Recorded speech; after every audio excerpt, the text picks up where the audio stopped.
Hello my student, welcome eight nimbus learning powered by engineers academy. तो आज के इस वीडियो में आपको बताने वाला हूं कि आपको किस तरीके से आरपीएससी एएन मेंस एग्जाम लिखना चाहिए ताकि आप मैक्सिमम स्कोर कर पाएं।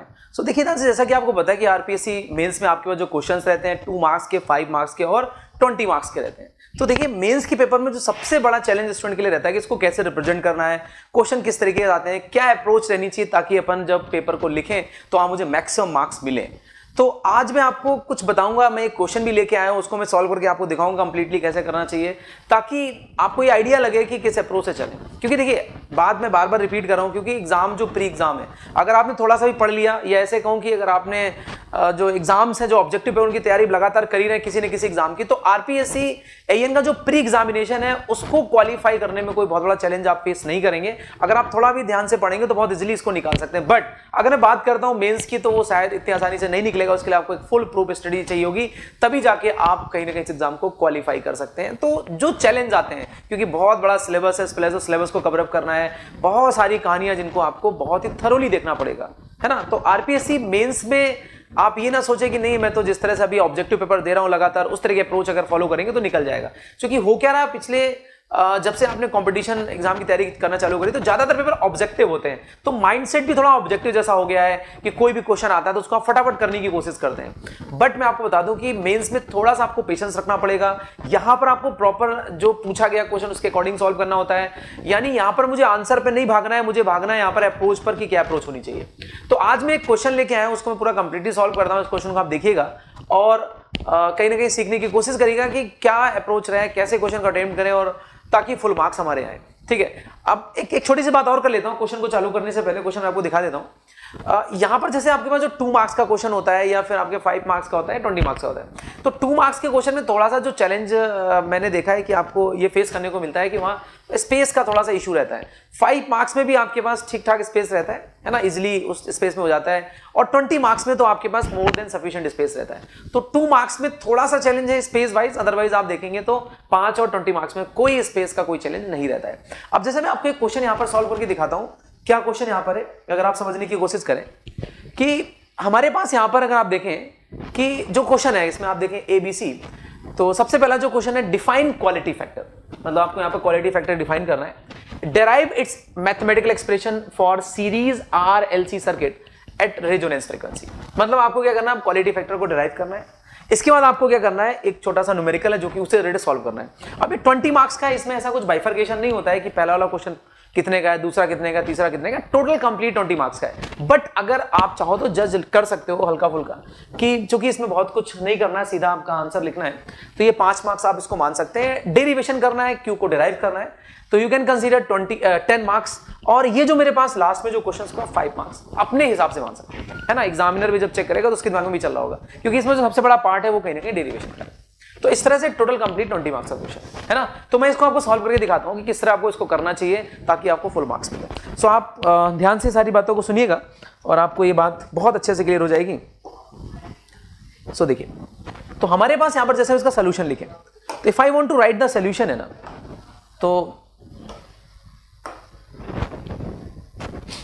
देखो सोल्यूशन क्या है ना। थोड़ा सा मैं समझा के लिख रहा हूं, है ना, तो आप समझने की कोशिश करें।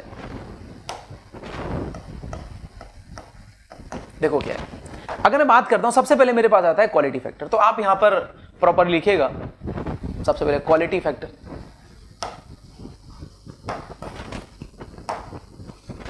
है ना। राइटिंग तो फिर जैसी आपकी वैसी, बस ऐसा लिखो कि आपको क्लियरली समझ में आए क्वालिटी फैक्टर। राइटिंग तो आप नहीं सुधार सकते हो, लेकिन ट्राई करो कि आप साफ साफ लिखो ताकि जब एग्जामिनर चेक करे तो उसको क्लियरली नजर आए कि क्या है ना।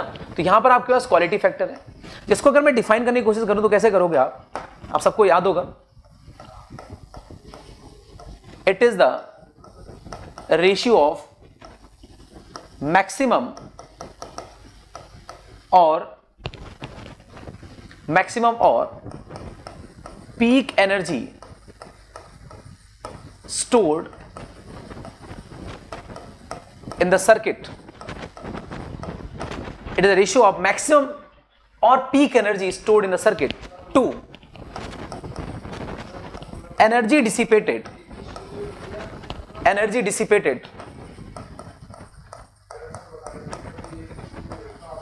एनर्जी डिसिपेटेड इन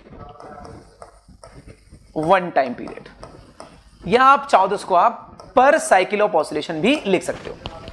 तो क्या लिखा जा रहा पढ़ने को ना, it is a maximum,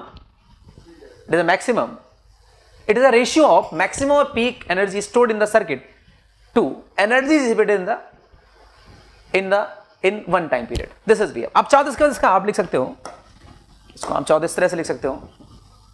mathematically कैसे लिखा जा सकता है? So I write basically the quality factor, जिसको अपन Q से लिखते हैं, Q is equal to I say this, या आप ऐसे भी लिख सकते हैं सी।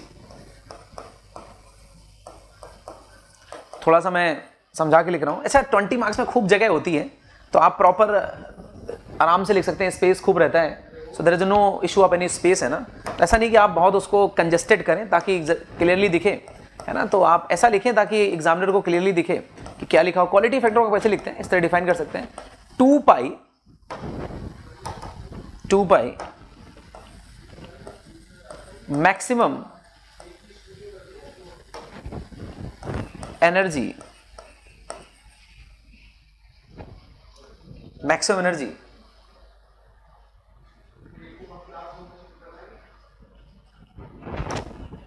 stored divided by energy dissipated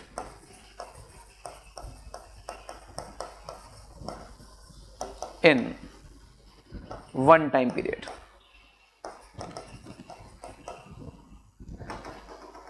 Energy dissipated in, चाहते से मैं लिख दूं आप पूरा,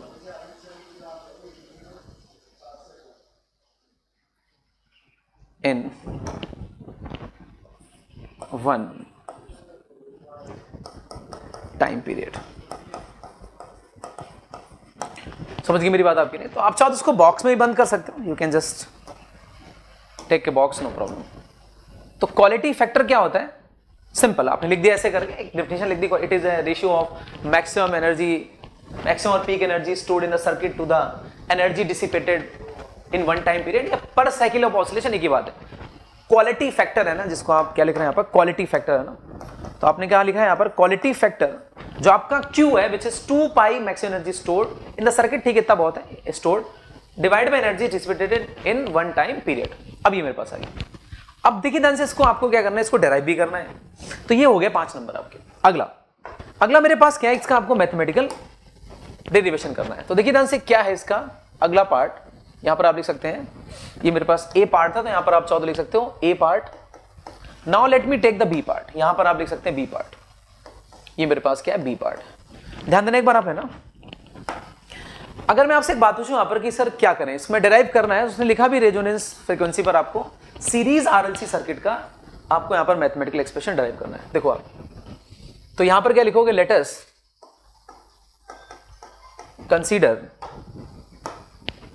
consider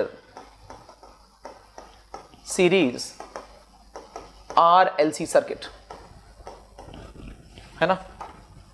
Now see here, this is your R, L and C. So here we are considering the series RLC circuit. Okay, and you know well कि अगर आपको क्वालिटी फैक्टर ड्राइव करना है, जैसा कि आपने पीछे फॉर्मूला लिखा हुआ है, तो आपको यहां देखना पड़ेगा कि एनर्जी किस में स्टोर्ड है। तो यू नो वेल एनर्जी कहां स्टोर्ड होती है, एल और सी में, और एनर्जी डिसिपेट कहां होती है, रेजिस्टर में। तो क्या लिखोगे आप, since energy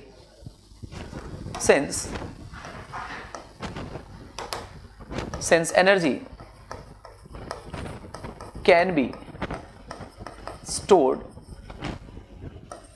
only in inductor और कैपेसिटर, इंडक्टर एंड कैपेसिटर। तो एनर्जी केवल कहां स्टोर हो सकती है, इंडक्टर कैपेसिटर में। Hence energy stored in the circuit क्या हो जाएगा, E is equal to half L I square plus half C V square. Okay, तो अगर मैं यहां पर एक काम करूं, करंट मान लूं यहां कितनी है, I of T is equal जो उसमें करंट फ्लो कर रही है, which is I assume I M sine omega T, we assume this. तो मैंने यहां मान लिया कि हमारे पास जो इस सर्किट में जो करंट फ्लो कर रही है वो क्या है, आई एम साइन ओमेगा टी, ये मैंने मान लिया इस सर्किट में जो करंट जा रही है। So here we are assuming the current is what, I M sine omega T, इस तरीके से। ओके अब बताओ यहां पर अगर current I M sine omega T है तो ये ऑब्वियस सी बात है कि हमारे पास इंडक्टर में करंट सेम ही जाएगी, because same current will flow, तो ये तो सीधे इसका स्क्वायर कर सकते हो। बट आपको क्या करना पड़ेगा, we need to calculate the voltage across capacitor, V of T चाहिए। If I calculate the voltage across capacitor, फिर यहां रख दो, so you can say this is equation number 1। तो अपन एक काम करते हैं, पहले अपन निकाल देते हैं वोल्टेज अक्रॉस कैपेसिटर। तो अगर आपको करंट पता है कैपेसिटर में तो वोल्टेज आप निकाल सकते हो। तो यहां क्या लिखोगे, इक्वेशन 1 आप छोड़ दीजिए ऐसे, the voltage across capacitor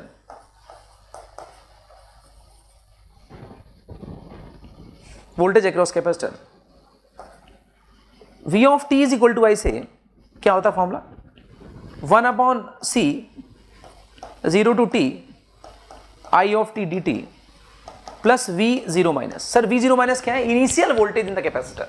this is a complete formula which I need to write, है ना। वैसे तो अपन क्या लिखते हैं 1/c minus infinity to t I of T D T, हमने इसको ब्रेक कर दिया लिमिट को, तो V of 0 minus. And you know well here there is no initial voltage in the capacitor, है ना, विच इज डिस्चार्ज इनिशियली। तो since I say क्या लिखोगे, सिंस Vc ऑफ 0 माइनस क्या है, वोल्टेज अक्रॉस कैपेसिटर क्या है, 0 है। सो V0 माइनस क्या 0 है, ये क्या है, वोल्टेज अक्रॉस कैपेसिटर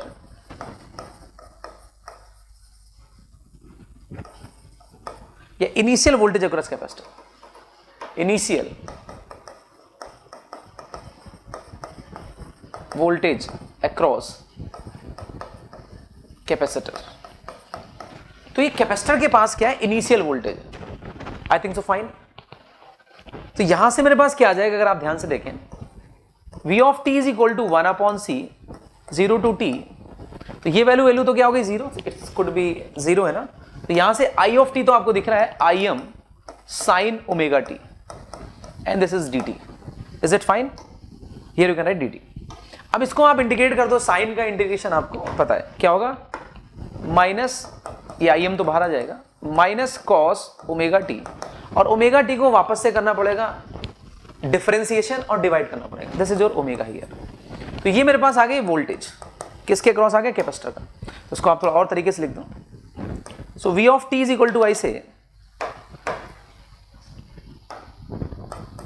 तो V ऑफ टी कितना आ जाएगा मेरे पास, I M minus upon omega C N cos omega T. So here we get basically the voltage across capacitor. तो ये मेरे पास क्या आ गया, वोल्टेज अक्रॉस कैपेसिटर, ये आ गया, दिस इज V। अब क्या करोगे आप, अब देखिए ध्यान से, आपको इंडक्टर में करंट पता है, कैपेसिटर का वोल्टेज पता है, so just you can use the equation number 1, you can calculate the energy. Once you get the energy then you can maximise it, you will get the maximum energy. So now I say, थोड़ा सा मैं elaborate कर रहा हूं तो थोड़ा time भी ज्यादा लग रहा है, इस चीज का आप ध्यान रखिएगा, है ना। और थोड़ा सा इस चीज का भी ध्यान रखिएगा कि आपको किस तरह से लिखना है, इस चीज का ध्यान रखिएगा, क्योंकि आप स्पेस को भी प्रॉपर आप यूज करिएगा। वैसे मैं आपको एक बात बता दूं, आपके पास सफिशिएंट अमाउंट में टाइम रहता है, तो इसलिए टाइम के साथ साथ और ये भी कह सकता हूं कि स्पेस काफी रहता है, इसलिए बहुत ज्यादा पैनिक नहीं होना है। और चूंकि मैं थोड़ा बड़ा इसलिए लिख रहा हूं so that you can understand properly, आपको नीट एंड क्लीन दिख जाए, समझ रहे मैं क्या कहना चाह रहा हूं। सो दिस इज अ पॉइंट जो आपको फॉलो करना है, इजिली आप लिख पाएंगे, ठीक है ना। अब देखिए ध्यान से, आपको क्या लिखोगे यहाँ, सो here I say this is we use the next page है ना, सी। तो मेरे पास यहां पर क्या निकल के आ जाएगा अगला, अगर मैं आपसे एक बात पूछूं यहां पर, फ्रॉम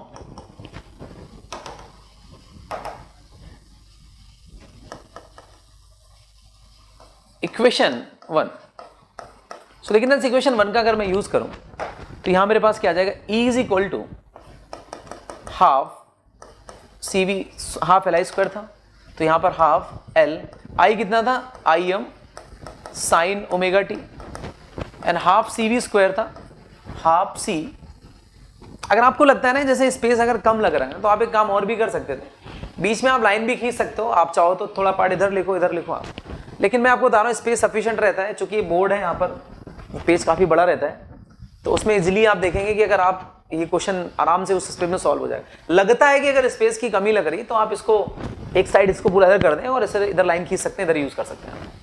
तो आप इसको और मतलब इफेक्टिवली इस स्पेस को यूज करें। डिपेंड करेगा कि क्वेश्चन ऐसा तो नहीं कि लेंथी ज़्यादा है, जगह ज़्यादा मांग रहा है, तो फिर उस हिसाब से आप इसको मैनिपुलेट कर सकते हो। जब लग रहा है कि प्रॉपर हो जाएगा तो आप बहुत ज़्यादा उस स्पेस को छेड़िए मत, बचा के भी क्या करोगे अगर आप, है ना, समझ रहे हो मैं क्या कहना चाह रहा हूँ। तो मैंने बोला कि अब जैसे ये लगभग एक पेज में डेरिवेशन हो जाता है, ये वाला है ना, एक पेज में हो जाएगा और ये आधे पेज में लिख जाएगा, आधे पेज में क्वेश्चन सॉल्व हो जाएगा, है ना, तो बहुत आराम से हो जाएगी कहानी, है ना। सो डोंट वरी, अभी तो आप फोकस करें कि इस तरह से कैसे आपको लिखना और किस तरह से क्वेश्चन को डिराइव करना रहता है, इस चीज़ को आप ध्यान दीजिएगा। तो यहाँ पर मेरे पास क्या निकल के आ जाएगा, हाफ सी स्क्वायर। तो वी की वैल्यू भी आपको पता है क्या है, वी की वैल्यू लिखी हुई है, तो वी की वैल्यू मेरे पास यहाँ पर है, सी हियर क्या था, माइनस आई एम और क्या था, minus I upon omega C और एक cos omega T whole square. बस इज इक्वल टू क्या आ जाएगा, यहां से आप चाहो तो half L I M square तो हो गया कॉमन, क्या बचेगा यहाँ पर, एल तो नहीं आएगा कॉमन, ये आ जाएगा, इसको तो आप ऐसे रखो,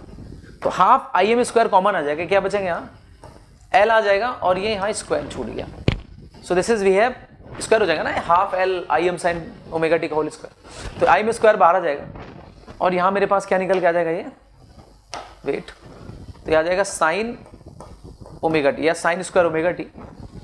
अब क्या बचा यहाँ पे हाफ ने लिया, सी बचा यहाँ पर, अच्छा ये स्क्वायर होगा यहाँ पर, तो आई एम कॉमन हो गया, नीचे क्या बचेगा, ऊपर बचेगा cos square omega T divide by omega square C square, एक सी से सी कट जाएगा। अच्छा आपको क्वालिटी फैक्टर कब निकालना है, रेजोनेंस पर, तो आपको पता है सिंस, क्या पता है सिंस रेजोनेंस ऑफ फ्रीक्वेंसी है, रेजोनेंस फ्रीक्वेंसी क्या है, omega is equal to 1 upon root L C होती है, उसको यहां रख दो आप।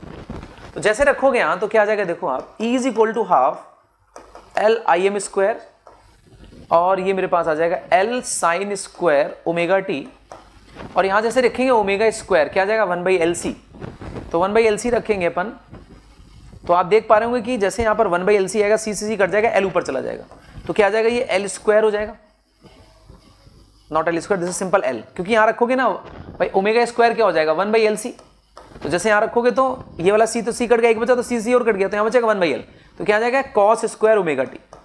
तो फाइनली आपको दिख रहा होगा यहां से ई की वैल्यू क्या आ जाएगी, E is equal to half L और यहां से एल कॉमन आ जाएगा आई एम स्क्वायर, और ये वैल्यू हो जाएगी आपके पास sine square theta plus cos square theta, जो कि होता है 1, पूरी दुनिया को पता है, तो इसको आपको लिख सकते हो। तो यहां पर आप देख पाना जो एनर्जी मेरे पास आ जाएगी, how much energy is comes out, see here, तो आप यहां पर ऑब्जर्व कर पा रहे होंगे कि हमारे पास, मैं बड़ा सा लिख रहा हूं, थोड़ा ध्यान रखना है ना, कि बोर्ड में 4-5 ही लाइनें यूज कर पा रहा हूं, रीजन बीइंग कि आपको मैं समझा पाऊं यहाँ पर सीरीज है ना। तो यहाँ पर मेरे पास क्या निकल के आ जाएगा, ई इज इक्वल टू, है ना, कॉपी में अलग पिक्चर रहती है, कॉपी में कुछ इस तरह से लिखोगे आप, थोड़ा सा फॉन्ट भी छोटा रहता है आपका, अब मैं इतने फॉन्ट में लिखूंगा तो आपको दिखेगा ही नहीं, so we can use this font, है ना, मैं अगर यहाँ से विजिबिलिटी देखूँ तो मैं ठीक लग रहा है, जैसे अगर मैं बात करूँ तो ठीक रहेगा, अगर मैं ऐसे लिखूँ तो इतना सा स्पेस यूज हुआ, तो कॉपी में थोड़ा छोटा लिखते हैं, यहाँ बड़ा लिखना है बोर्ड पे, रीजन बीइंग कि आप इसको देख पाए, विजिबिलिटी ठीक रहे, है ना, अदरवाइज मैं ही लिखूंगा फिर समझ में नहीं आएगा।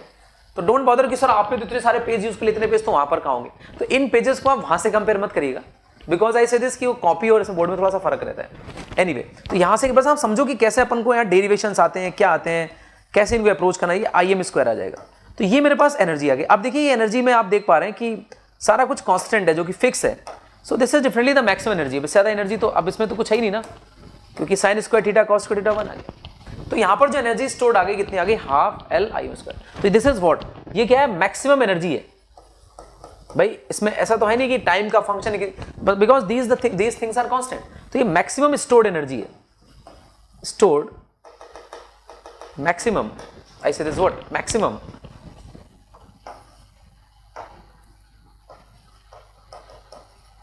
Stored energy. तो ये मैक्सिमम स्टोर्ड एनर्जी है, ये आ गया। अब ये निकला है, अब आपको क्या निकालना है, क्योंकि जो क्वालिटी फैक्टर होता है, अगर आप ध्यान से देखें, अच्छा सर आपने यहाँ स्टार्टिंग में फॉर्मुला नहीं लिखा, अरे भाई फॉर्मुला ऊपर लिखा ना, ये क्योंकि लिंक्ड क्वेश्चन आपस में है। तो अब ये नहीं कि बार बार आप इसको फॉर्मुला लिख रहे हो, यहाँ पर तो आपने फॉर्मुला लिखी थी ना इस क्वेश्चन में, तो ये इसको आगे कंटिन्यू कर सकते हो कि इसी से लिंक्ड है। अब कुछ बच्चे क्या करेंगे, यहाँ भी फॉर्मुला लिखेंगे, अरे यहाँ लिखने की जरूरत नहीं है, क्योंकि ये अगर हाँ ये क्वेश्चन केवल अकेले आया हुआ होता तो पहले में क्या करता, इस क्वालिटी फैक्टर को, इस फॉर्मुले को लिखता। अभी इसलिए लिखा क्योंकि आपके पास पहले से लिखा हुआ है, हाँ बाद में अगर चाहो तो आप एक बार लिख सकते हो, अभी नहीं। अब देखो ध्यान से, मेरे पास नेक्स्ट क्या आ जाएगा, मेरे को देखना है कि भाई यहाँ पर जो एनर्जी डिसिपेटेड है, एनर्जी मतलब पावर, है ना, पावर क्या होता है, जूल पर सेकेंड। तो अपन एक काम करते हैं, जो एनर्जी डिसिपेट हो रही है पर सेकंड निकाल देते हैं, मतलब पावर निकाल देते हैं। तो पावर कहां डिसिपेट होती है, ऑब्वियस सी बात है रेजिस्टर में, है ना। तो देखिए ध्यान से आप, पावर कहां डिसिपेट हो, रेजिस्टर में। तो रेजिस्टर में कितनी पावर डिसिपेट होगी, जाहिर सी बात है IRMS स्क्वायर इंटू आर, है ना, ये पावर डिसिपेशन होगा। ये ऐसे कह सकते हो एनर्जी डिसिपेट होगी पर सेकंड, जूल पर सेकंड। तो यहां पर आप क्या लिखोगे, आप यहां पर आप यूज कर सकते हो energy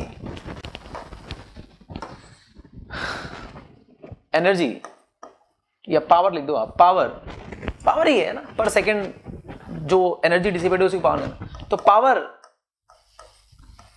dissipated in the circuit क्या होगी बताओ आप, P रियल वही IRMS स्क्वायर इंटू आर। क्या ये वॉट है, हाँ। क्या ये जूल पर सेकंड, हाँ सर। यानी एक सेकंड में जो एनर्जी डिसिपेट हो रही है तो लिखिए सर। यहां पर जो करंट है उसकी RMS वैल्यू कितनी होगी, क्योंकि यहां करंट की जो पीक वैल्यू है कितनी, IM है, तो RMS वैल्यू कितनी हो जाएगी। तो here you can get the RMS value is what, IM/√2। तो आप डायरेक्ट लिख सकते हो, इतनी मैथमेटिक्स आप यूज कर सकते हैं क्योंकि बड़ा है क्वेश्चन। तो ये मेरे पास आ गया ना, तो this is what energy dissipated इन पर सेकेंड। तो आप यहां पर एक चीज और लिख सकते हो आप, energy dissipated in one time period. एक टाइम पीरियड में कितनी होगी फिर, तो वो कितनी लिख सकते हो आप, तो P जो E लिख सकते हो, एनर्जी डिसिपेट कितनी हो जाएगी, E एक टाइम पीरियड, T से मल्टीप्लाई कर दो तो क्या आ जाएगा, IM² 2 R into capital T, T is time period. तो ये एनर्जी डिसिपेटेड हो जाएगी किसमें, एक टाइम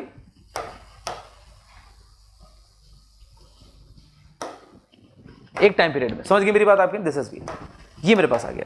अब आपको क्या करना है, कुछ नहीं करना है, ये जो मैंने एनर्जी निकाली डिसिपेटेड और एनर्जी स्टोर्ड उसको उस फॉर्मूले में लिख देना है। सो नाउ यहां पर क्या लिखोगे आप, क्वालिटी फैक्टर। तो क्वालिटी फैक्टर क्या आ जाएगा, यहां पर आप जैसे मैंने बोला कि आप चाहो तो इस तरफ के स्पेस को भी यूज कर सकते हो आप। तो यहां कैसे लिखोगे आप, जो आपके पास क्वालिटी फैक्टर है, आप चाहो तो इसमें वापस से इस फॉर्मूले को लिख सकते हो, बट जरूरत नहीं है। 2 पाई, क्योंकि पीछे आपने एक्सप्लेन कर रखा है, 2 पाई मैक्सिमम एनर्जी स्टोर्ड कितनी है, हाफ L IM² अपॉन नीचे क्या हो जाएगा ये IM² R IM² by 2 into R into T। तो IM से IM कट जाएगा और क्या कट रहा है, ठीक है, 2 से 2 भी कट रहा है। एंड सिंस वी नो कि जो ओमेगा होता है क्या होता है, 2 पाई बाई टी। तो आपको दिख रहा है 2 पाई टी क्या हो जाएगा, ओमेगा। तो देखिए IM² कट गया, 2 से 2 कट गया, 2 पाई बाई टी को ओमेगा कर दिया, और ये क्या बचा यहां पर L।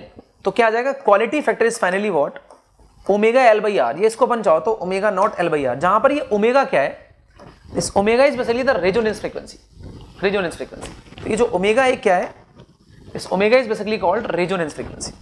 इस ओमेगा को क्या बोलते हैं अपन, रेजोनेंस फ्रीक्वेंसी। समझ गए मेरी बात हमने। So this omega is known as resonance frequency. Try करें कि आप पूरा लिखे है ना, ओके, रेजोनेंस फ्रीक्वेंसी। तो ये मेरे पास डिराइव्ड हो गया। तो यहां पर आप लिख सकते हैं, ये मेरे पास क्वालिटी फैक्टर आ गया, Q is equal to what, omega naught L/R या omega L/R, where omega is what, resonance frequency. तो आप देख सकते हो यहां पर मेरे पास कहीं ना कहीं पूरा हो गया है। तो सबसे पहले मैंने क्या किया, यहां पर क्वालिटी फैक्टर को अपन ने 4 लाइनों में डिफाइन कर दिया। मतलब ये जरूर एक पेज आपको लिख रहा है, बट हार्डली आपको यहां पर 1-2 लाइनें लगेंगी, एक लाइन ये, 2 और 1.5 लाइन में हो जाएगा ये, और ये हो गया। तो 3-4-5 लाइनों में, ये 5 ज्यादा बोल दिया, 4 लाइनों में हो जाएगा ये। इसके बाद आपको क्या करना है, यहां पर ये इस तरह से लिखना है ना। अगर आपको लगता है कि नहीं स्पेस थोड़ा सा कम पड़ रहा है, तो आप दोनों साइड यूज कर सकते हो, जैसे मैंने लास्ट पेज में यूज करके किया भी है। देखो आप इस तरह से इधर लिखो और इधर लिखो ना, मैं नीचे इसलिए नहीं लिख रहा हूं ताकि आपको दिखे प्रॉपर, है ना, और समझ में आए प्रॉपर। समझ गई मेरी बात आपके लिए। सो उम्मीद करता हूं शायद यहां तक पूरी बात आपको क्लियर हो चुकी है। Now I want to discuss here कि मेरे पास जो न्यूमेरिकल है उसको भी मैं कर देता हूं, तो वो भी 4-5 लाइनों में हो जाएगा। तो जो 20 नंबर का स्पेस की कोई दिक्कत नहीं थी, इसलिए बहुत ज्यादा स्पेस पर फोकस नहीं किया है। एक सीरीज आरसी सर्किट है, यहां पर ओमेगा नॉट आपको दिया जा रहा है, Q दिया जा रहा है, R दिया जा रहा है, C आपसे पूछा, सिंपल फॉर्मुला बेस्ड क्वेश्चन है, यू कैन सॉल्व इट है ना। सो देखिए ध्यान से, हमारे पास क्या है, यहां पर आप देख सकते हैं पार्ट सी। क्या पार्ट सी है, क्या गिवन है, देखो पहले आप गिवन लिख दो आप। ओमेगा नॉट कितना है, 10⁵ रेडियन पर सेकेंड, ठीक है सर। फिर हमारे पास क्या है, हमारे पास यहां पर अगर आप ध्यान से देखें तो अगर आप ऑब्जर्व करें, R मेरे पास कितना दिया जा रहा है, let me check it again, 400 में शायद, और R दिया जा रहा है साथ के साथ Q भी दिया है 50, Q is how much 50। Very good. अब देखिए ध्यान से, यहां पर आपको पता है सिंस Q क्या होता है, ओमेगा एल बाई आर या omega naught L by R है ना, तो ओमेगा नॉट लिख सकते हो आप, रेजोनेंस फ्रीक्वेंसी, ठीक है। तो यहां से आप इसका थोड़ा यूज कर सकते हो, 10⁵ L divide by R, R है 400, Q है आपके पास 50।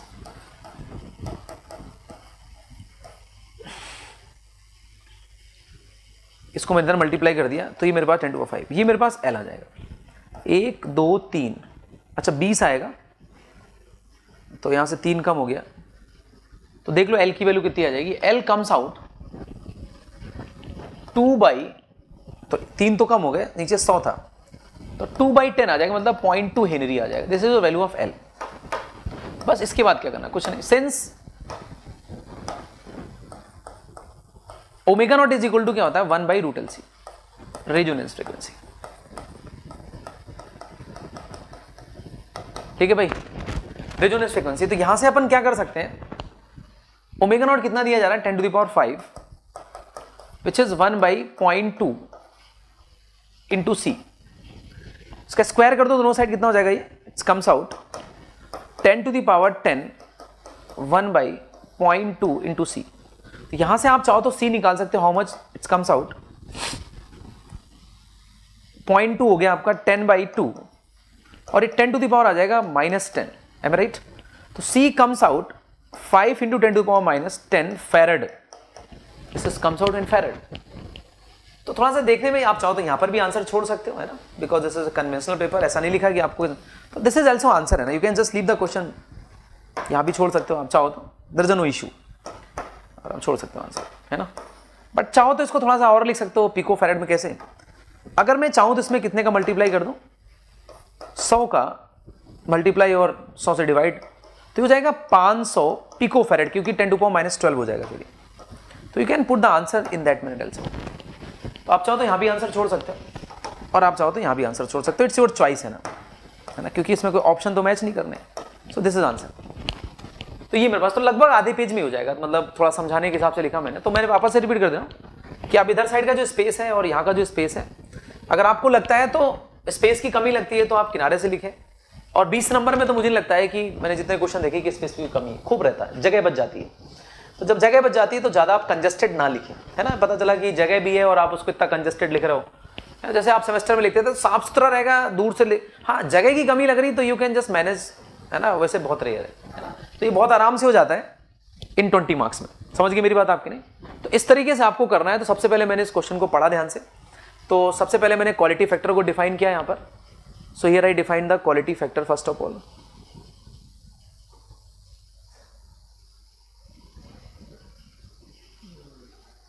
अच्छा एक बात मैं आपको और बता दूं, जैसे आपका जो आरपीएससी मेंस का पेपर है ना, यहाँ पर एक जो सबसे बड़ा चैलेंज बच्चे को रहता है ना कि यहाँ पर स्पेस पहले से ही गिवन रहता है, तो अगर आपने लेटर सपोज कोई चीज आपने, जैसे मान लो मैंने भी न्यूमेरिकल किया, अगर इस न्यूमेरिकल को अगर आपने गलत कर दिया, सपोज इसमें कुछ आपने मिस्टेक कर दी, कोई फॉर्मूला गलत लगा दिया है, कुछ और गलत कर दिया, तो आपने अगर मान लो इसको कट कर दिया कि गलत है सर, अब अगर ये गलत है तो फिर आपके पास इतना स्पेस नहीं कि आप उस स्पेस में, क्योंकि अगर आपने एक पेज खराब कर दिया, आधा पेज खराब कर दिया, तो फिर लिखोगे कहां, तो यहां पर रीसेट बटन नहीं है, ये सबसे बड़ा चैलेंज है। सेमेस्टर में आप करते थे, कोई क्वेश्चन गलत कर दिया, काट के आपने अगला क्वेश्चन लिख दिया, यहां पर क्वेश्चंस पहले से लिखा रहता है, स्पेस उसके लिए रहता है, उसी में लिखना होता है। तो ध्यान ही रखना है कि आपको कोई भी क्वेश्चन अटेम्प्ट करने से पहले ये इंश्योर आप करें कि यही मेथड लगाना है, यही तरीका लगाना, ताकि आपका समय भी बचे और साथ के साथ स्पेस ही बचे, दोनों को आपको ध्यान रखना है, ठीक है भाई। तो इस तरीके से आपको यहां पर इसको करना है। तो सबसे पहले मैंने क्वालिटी फैक्टर डिफाइन कर दिया, देन मैंने फिर इसको लिख दिया, जो कि शायद आपको समझ में आ रहा होगा, एंड देन आफ्टर दैट हमने फिर इसको समझा दिया, एंड इसके बाद फिर मैंने ये बता दिया। तो इस तरीके से आप इसको लिख सकते हैं और बड़े इजीली आप इसको सॉल्व कर सकते हैं, समझ गए आप, और लास्ट में क्वेश्चन कर दिया, ठीक है भाई। और बहुत ज़्यादा इसको कंजेस्टेड करने की कोशिश ना करें। तो उम्मीद करता हूँ कि ये वीडियो काफ़ी हेल्पफुल होगा उन बच्चों के लिए जो आरपीएससी एएन मेंस को टारगेट कर रहे हैं, और उम्मीद करता हूँ कि आप इस चीज़ों को फॉलो करेंगे और इस बार जो आपका एग्जाम उसको आप क्वालिफाई करेंगे। Thank you so much.